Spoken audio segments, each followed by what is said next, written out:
उत्तरी गोलार्ध में दिन होता है जबकि वही दक्षिणी गोलार्ध में रात होता है। उधर लोग स्कूल दफ्तर जाते हैं तो इधर स्कूल बंद हो जाता है। दिन और रात के इस फर्क में कुछ घड़ी सब विश्राम करते हैं। वही एरिया 51 एक ऐसा जगह है जहां अमेरिका में जिसको लेकर बहुत सारी मिस्ट्री और इतिहास छुपा हुआ है। आज हम एरिया 51 के बारे में बताने वाले हैं। मैं हूं चंदन गुप्ता और आप आ गए हैं दुनिया के बातें चैनल पर। तो हमारे चैनल पर आकर सब्सक्राइब के साथ साथ लाइक कमेंट शेयर जरूर करिएगा। आपको ऐसे इन्फॉर्मेटिव वाली वीडियो हमेशा मिलेगी। तो चलिए स्टार्ट करते हैं। कुछ लोग कहते हैं कि यहाँ पर एलियन रहते हैं। कुछ लोग कहते हैं कि अमेरिका कुछ सीक्रेट रिसर्च करता है। यहाँ पर दुनिया के लिए रहस्य और अमेरिका के लिए उसका खुफिया मिलिट्री बेस यूनियन है। यहाँ कहा जाता है कि यूएस का दुश्मन के लिए तबाही का दूसरा नाम है। पैमाना जानना चाहता है कि एरिया 51 आखिर है क्या। अमेरिका इस जगह को उतना ही सीक्रेट रखता है। आखिर इस एरिया 51 में ऐसा क्या है, क्यों अमेरिका के दुश्मन इस नाम से खौफ खाते हैं। अमेरिका ने इस सीक्रेट हथियार को बेस एरिया 51 को बना रखा।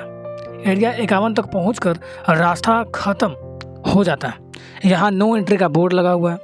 तस्वीरें ना खींचने की चेतावनी लिखी हुई है। बैरिकेडिंग ही मिलता है। एरिया 51 लंबे वक्त से रहस्यमय रहा है। यहाँ क्या है और अमेरिका सेना यहाँ क्या करती है, इसके बारे में किसी को पता नहीं है। लेकिन इसे एलियन स्पेस क्राफ्ट की लैंडिंग से जोड़ा जाता है। कुछ लोग कहते हैं कि यहाँ पर एलियन का अंतरिक्ष यान है और इसके साथ ही कुछ का कहना है कि अमेरिका एक एलियन का शव भी मिला था जिस पर यहाँ दर्शक परीक्षण हो रहा है। देखिए, इसके सबसे अगर पुराने इतिहास के बारे में बात करें तो अमेरिका का 7वां सबसे बड़ा स्टेट नवादा, जिसका पहचान लास वेगास जैसे शहर यानी कि सानों शौकों की जिंदगी जहाँ जुआ भी लीगल है। इस चमक धमक के परे नवाजा स्टेज कुख्यात एरिया 51 के लिए जहां अमेरिका एटम बम टेस्ट करता है। एरिया 51 लास वेगास के महज 134 किलोमीटर दूर है। कहा जाता है कि एरिया 51 कंटीरो पेड़ों का बियामा है। दूर दूर तक फैला यह रेगिस्तान और अमेरिका का मिलिट्री बेस है। नेवाडा का पता स्पेन ने लगाया था। सबसे पहले न्यू स्पेन नाम से कॉलोनी बनाई गई थी जो कि 1821 में आज़ादी के बाद नेवाडा मैक्सिको का हिस्सा बना।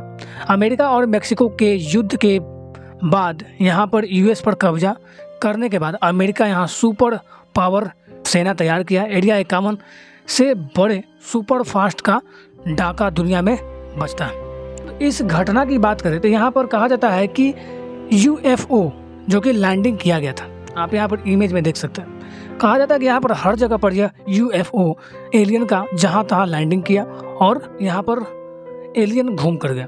इंजीनियर रिसर्च और इंजीनियरिंग के जरिए बताने में लगे। इसे 1950 के रोबर्ट्स दुर्घटना में जोड़ा जाता है। पत्रकार एनी बैक्सन ने अपनी किताब एरिया 51 के uncensored history of America top secret military base में इससे जुड़े चीज़ों के बारे में बताया। जैक बेस ने अपनी किताब में लिखा है कि इस इलाके के गोपनीय एलियन की वजह से नहीं बल्कि गुप्त परमाणु का मेन कारण है। यहाँ कहा जाता है कि एलियन स्पेस क्राफ्ट है। इंजीनियर रिवर्स इंजीनियरिंग के जरिए इसे बनाया गया है जो कि एक यूएफओ की तरह लगता है, जो कि ज़्यादातर कहा जाता है कि ये एलियन लोग भी प्रयोग करते हैं या इसे चलाने का उपयोग करते हैं।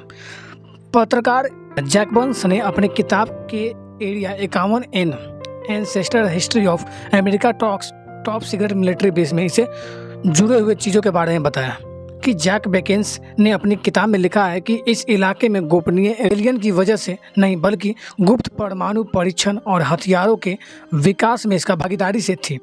किताब में उन्होंने लिखा है कि सूत्र ने दावा किया है कि न्यू मैक्सिको में एक फ्लाइट डिस्क क्रैश हुआ था और इस फ्लाइंग डिस्क को राइट पैटरसन वायुसेना बेस ले जाया गया। बाद में उस मलबे को 1951 में यहाँ लाया गया, जिनकी वजह से एरिया का नाम एरिया 151 पड़ गया। प्रोजेक्ट ब्लू जो कि यहाँ पर निरीक्षण किया गया था, जो कि ब्लू का नाम दिया गया, बाद में कई सालों में यूएफओ देखे जाने के बाद सामने आती है।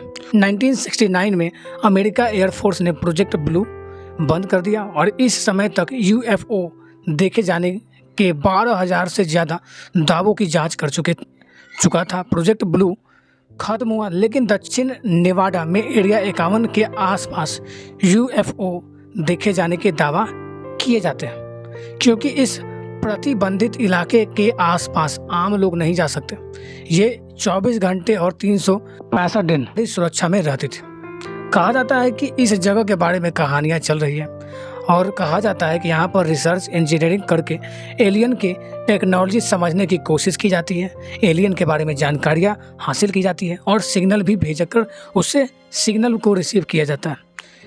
80 के दशक में रॉबर्ट बॉक नाम के एक आदमी ने सामने आते हुए कहा कि एरिया 51 में काम करता था और रॉबर्ट का दावा था कि उनका नाम परिगणित लोगों से पता न चल सके और वो मीडिया तस्वीरें भी दिखाए वहाँ के बारे में।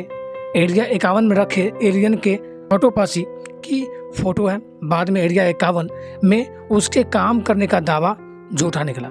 इसके अलावा टाइम ट्रेवल को लेकर भी बहुत सारे बात निकले, क्योंकि टाइम ट्रेवल एक ऐसी मशीन है जो कि हम एक जगह से दूसरे जगह तक हम बहुत ही जल्दी कम समय में जा सकते हैं। और कहा जाता है कि वहाँ टाइम मशीन का भी परीक्षण किया गया और बहुत ही बड़े बड़े चीज़ वहाँ पर रखा गया।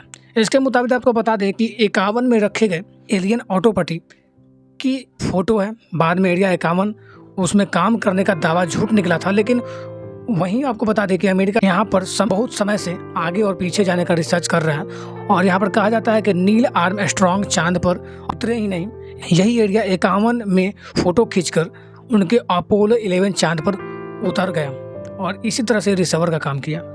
और वहीं अगर बात करें कि आखिर ये कब तक जिक्र हुआ, अगस्त 2013 में सूचना के अधिकार के तहत एक जानकारी मांगी गई और इसके जवाब में CSI को कुछ डॉक्यूमेंट और डिक्लासिफाइड करने पर इस क्रम में फिर उस जगह के बारे में बताया गया जो कि लालू क्यू एक्स क्रॉप के निर्माण और टेस्टिंग से जुड़ा हुआ था।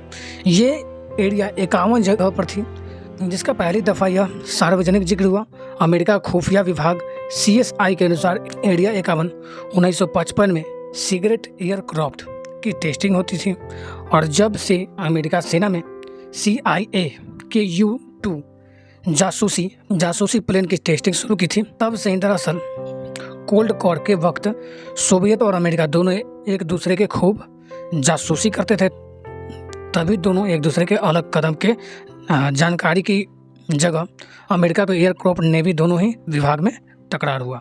और वही बता दें कि एरिया 51 में आज भी कुछ चीज़ें हैं जिसे पूरी दुनिया को नहीं पता है।